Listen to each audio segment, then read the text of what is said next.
के लंकावा रोज रातिया में जरई सखी सोना के लंकावा सीलिंग पंखावा के नीचे पीटल सोनिया डंकावा सीलिंग पंखावा के नीचे पीटल सोनिया डंकावा रोज रातिया में जरई मोर सोना के लंकावा रोज रातिया में जरई सखी सोना के लंकावा सीलिंग पंखावा के नीचे पीटल सोनिया डंकावा सीलिंग पंखावा के नीचे पीटल सोनिया डंकावा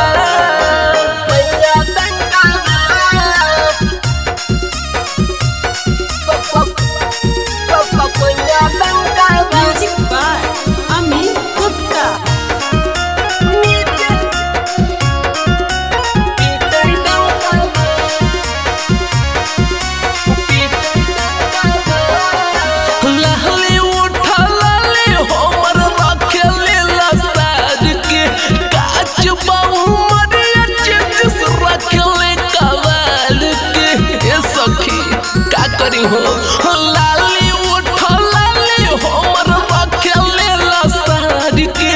काच बाऊ मरिया चेचस रखेले कवाड़ के जंकावा छोड़ावे में लगई फुकी के शंखवा जंकावा छोड़ावे में लगई फुकी के शंखवा सीलिंग पंखावा के नीचे पीटल सोनिया डंकावा सीलिंग पंखावा के नीचे पीटल सोनिया डंकावा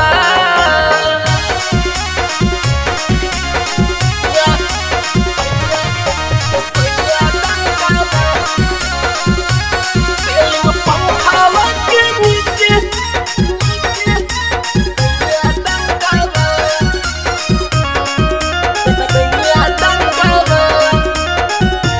लुसुर फुसुर बोले के बोले बिछाई दे होई जाल के